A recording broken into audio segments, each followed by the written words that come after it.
retrouve dans une nouvelle vidéo série, puisque ça fait pas hyper longtemps que je vous ai fait une vidéo de ce style, en août il me semble, mais depuis j'ai commencé à regarder de nouvelles séries, donc je vais vous en parler. Alors il y en a certaines que j'ai soit finies, certaines où je suis à peu près à la moitié, et d'autres que j'ai seulement commencé. Donc il y en a 6. Alors la première c'est Stranger Things, pour faire dans l'original. En ce moment, toutes les vidéos de youtubeuses que je regarde, il y a Stranger Things dedans, voilà. En fait, ça a été un peu le phénomène de cet été. Donc ça a été une série Netflix, pour celles et ceux qui ne le sauraient pas. Et en fait, donc c'est avec Winona Ryder et après je ne sais plus le nom des acteurs. Donc c'est une série de 8 épisodes seulement, qui dure entre 45 minutes et 1 heure, il me semble. Donc en fait c'est assez fantastique. En gros c'est l'histoire de 3 enfants qui sont 3 meilleurs amis, qui sont en primaire à peu près, qui ont 11-12 ans ou peut-être au collège. Et en fait il va y avoir leur meilleur ami qui s'appelle Will qui va se faire kidnapper, enfin qui va disparaître, et ils vont tout faire pour le retrouver. Donc sa mère, son frère essayent de le retrouver, ses meilleurs amis essayent de le retrouver. Entre temps ils vont découvrir une petite fille qui a des super pouvoirs, enfin qui fait des trucs. Donc c'est vraiment une série fantastique, et en fait tout ça va les mener à une sorte de monstre et d'univers parallèle. Voilà, je vais pas vous en dire plus, mais c'est vraiment une série qui a plu à beaucoup de gens. Moi, regardant pas mal de séries, j'ai bien aimé, mais franchement j'ai vu mieux. Alors effectivement au niveau de l'univers c'est assez original et spécial, mais franchement au niveau action, suspense, j'ai vu des séries où il se passait plus de choses, donc moi j'ai pas non plus suivi l'engouement extraordinaire qu'il y a eu autour de cette série. J'ai tout de même bien aimé, et en fait j'ai voulu regarder pour comprendre cet engouement, comme Game of Thrones en fait. Voilà, mais c'est quand même une série assez sympa. Si vous aimez le fantastique, tout ce qui est un peu paranormal et science-fiction, ça vous plaira. La seconde série où j'ai regardé la moitié, donc 6 épisodes sur 12, il s'agit de The Get Down. Encore une fois, une grosse série Netflix dont on a énormément entendu parler. Alors cette série, apparemment, de ce que j'ai lu, ce serait la série la plus chère de toute l'histoire, avec 120 millions d'euros au budget, produite par Baz Luhrmann, aka le réal de Gatsby le Magnifique avec Leonardo DiCaprio. Donc on comprend mieux.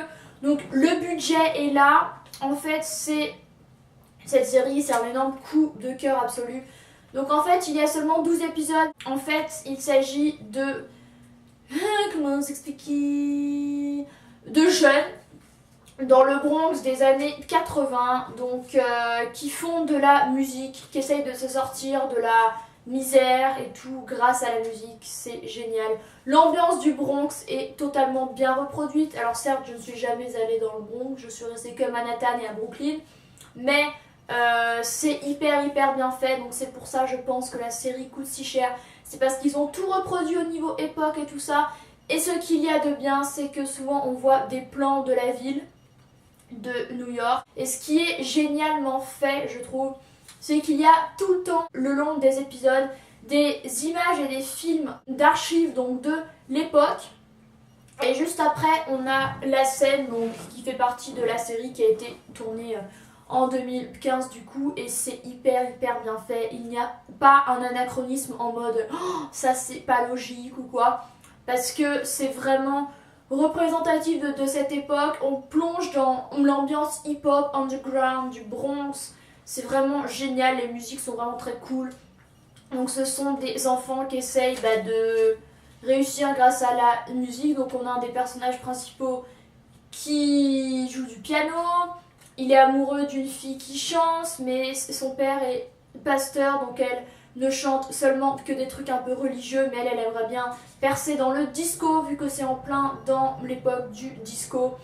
Donc c'est vraiment énorme, parce qu'il y a des scènes qui se passent en club ou dans des boîtes, avec l'ambiance vraiment disco de l'époque, tant au niveau musical que vestimentaire, que c'est vraiment génial. Franchement je vous conseille, si vous aimez les séries un peu à caractère musical, si vous aimez New York, si vous aimez vous plonger dans une ambiance un peu différente des séries qu'on a l'habitude de voir tourner à notre époque. Franchement, gros coup de cœur et j'espère beaucoup voir enfin la suite et surtout qu'il y aura une saison 2.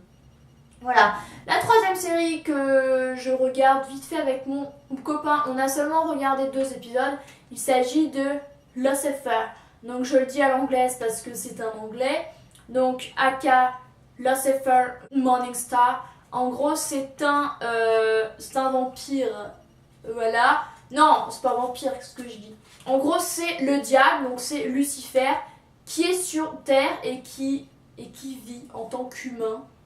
Voilà, donc ça c'est vraiment drôle parce que il va coopérer avec la police sur des affaires parce qu'en fait il s'avère que dès le premier épisode, si je me souviens bien, parce que je me souviens plus très bien, qu'il va tomber dans un truc où il va être témoin d'un braquage ou je sais plus quoi. Donc du coup il va coopérer avec la police, il va bien s'entendre avec une des policières qui est loin d'être moche. Donc voilà, et c'est vraiment drôle parce qu'il a toujours de la répartie et des blagues comme quoi c'est le diable et il critique les humains et les autres ils se disent mais pourquoi il critique lui aussi les humains, sauf que non, c'est The Devil. Donc c'est vraiment drôle et je pense qu'on continuera de regarder. Voilà, et ce qu'il y a de bien aussi dans cette série, c'est que vu qu'il est anglais, ça fait travailler l'accent anglais. Voilà. Ensuite, une autre série, il s'agit de Dead of Summer. Alors, pareil, c'est une série sur laquelle on est tombé par hasard, que j'ai commencé avec lui et que j'ai quasiment fini seule. Il y a 10 épisodes, il m'en reste 2. Donc en fait, ça se passe dans un camp de vacances. Dans les années, je sais plus dans quelles années, je vous mettrai là si je retrouve. Dans les années 90, il me semble. Ah, il y a une bête!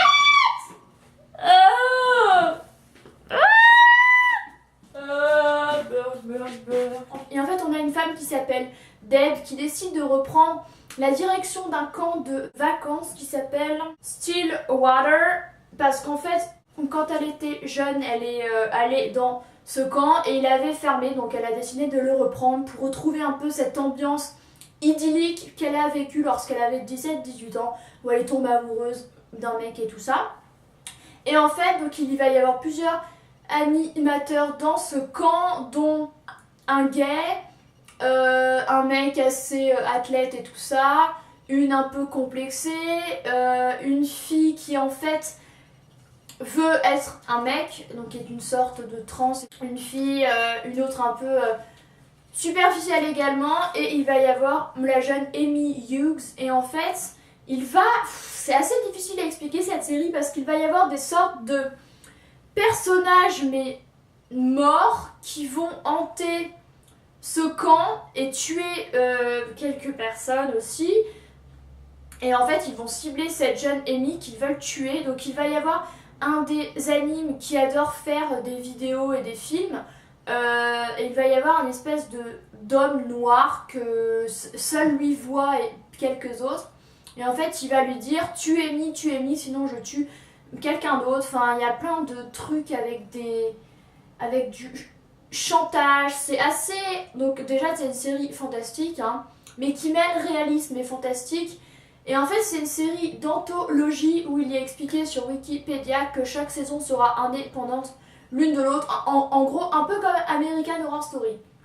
Voilà. Donc franchement, c'est assez cool. Je compte terminer la série. Et là où j'en suis, il y a déjà des gens morts parmi les animateurs. Donc c'est pas très cool. Même les enfants, pour certains, vont voir ces individus. Ils vont découvrir des étranges phénomènes qui ont eu lieu dans le passé et en creusant un peu pour essayer de comprendre pourquoi est-ce qu'ils voient ces personnes qui n'existent pas. Voilà, donc c'est une série assez sympa, c'est pas non plus transcendant, mais c'est quand même assez cool. Ce qu'il y a de bien, je trouve, c'est qu'on retrouve des personnages qui sont imparfaits, qui ont des problèmes et ils ciblent assez sur ça pour montrer leurs faiblesses et pourquoi en gros ils sont approchés par ces personnages fantastiques et inhumains, voilà. Une autre série que j'ai commencé, où j'ai regardé les 3 premiers épisodes, il s'agit de La Vengeance aux yeux clairs, donc c'est une série française qui a été diffusée sur la Une, et en gros c'est avec Laetitia Milo, donc en gros c'est une jeune femme qui a eu un accident de voiture lorsqu'elle était adolescente. Sa mère et son frère sont morts dedans. En fait, ce n'était pas un accident, ils ont été tués volontairement. Et elle, c'est la seule à s'en être sortie, sauf qu'elle a fait croire qu'elle était morte. Elle a fait de la chirurgie esthétique. Et en fait, elle va venir se venger 18 ans plus tard, je crois. Donc voilà, et elle va essayer de trouver les coupables. Pourquoi ils ont fait ça, de découvrir plein de choses. Il y a 10 épisodes, il m'en reste 7. Je pense continuer à regarder. C'est pas non plus une série au niveau suspense, action, qui soit la meilleure qui soit, mais c'est tout de même assez intéressant. Donc je pense continuer. Voilà, Laetitia Milo, elle jouait dans Plus belle la vie, si vous connaissez. J'aimais bien. Elle joue assez bien, donc c'est cool. Bon, son jeu n'est pas non plus exceptionnel à mon sens, mais c'est une série assez sympa sur la vengeance, sur essayer de comprendre pourquoi. Et en fait, elle va se faire passer pour une avocate, enfin c'est plus ou moins une avocate en fait, donc elle va se construire un passé, elle va s'inventer une école, une vie, des diplômes pour... voilà, et elle s'appelle Olivia, de son nom adulte. Et en fait, elle va approcher la famille qui est susceptible d'avoir été les investigateurs de l'accident de sa mère et de son frère. Elle va faire croire qu'elle va les aider dans une affaire et tout. Sauf qu'en fait, elle va essayer de creuser dans leur passé à eux, de comprendre cette famille et de les faire tomber. Voilà, c'est une série assez sympa. Et la dernière série dont je voulais vous parler, il s'agit de Mister Robot. Donc j'en ai entendu parler sur la chaîne de Colline, ça avait l'air assez cool. Alors pour l'instant j'ai regardé que 2 ou 3 épisodes, faut que je m'y remette, c'est franchement intéressant. En gros ça se passe à New York déjà, et c'est un homme qui travaille dans une entreprise, je sais plus trop de quoi. J'ai trouvé, en gros c'est un informaticien qui travaille à New York, qui travaille en tant qu'ingénieur en sécurité informatique pour All Safe Security, donc c'est une entreprise. Sauf que à ses heures perdues, il est hacker, il va trouver des gens qu'il veut faire tomber ou humilier. Il va craquer leur compte Facebook, leur mail et tout ça, et les exposer au grand jour. Et un jour, il va y avoir des gens qui vont l'approcher pour lui proposer... En fait, c'est compliqué parce qu'il va être approché par 2 groupes. Le premier par Mister Robot, qui est un mystérieux anarchiste, en fait, qui veut le recruter en tant que hacker pour sa société F-Society, pour faire tomber des gens, en fait, qui nuisent, en gros, qui font un peu partie de son entreprise actuelle. Donc c'est un peu, ça contre ça, donc il va devoir choisir. Sauf que parallèlement à ça, mais c'est ça qui est bizarre, c'est que franchement cette série, j'ai même du mal à vous l'expliquer parce que je crois que j'ai du mal à comprendre moi-même. Parce qu'il me semblait qu'il y avait 3 groupes. All Safe Security, pour laquelle il travaille en tant qu'ingénieur. Et Society avec Mister Robot où il doit exposer des gens. Et en parallèle, il y a 11 personnes donc, qui sont hyper bien fringuées. Ce sont des hommes d'affaires et qui vont également lui proposer une place. Voilà. Franchement, c'est compliqué. Déjà, c'est compliqué de base. Il y a trop de gens. Il y a trop d'infrastructures. Mais c'est une série intéressante. Je pense pas non plus que ce soit... Je ne sais pas en fait. Faut que je continue dans cette série. C'est difficile de m'avancer sur cette série n'ayant regardé que 2 ou 3 épisodes.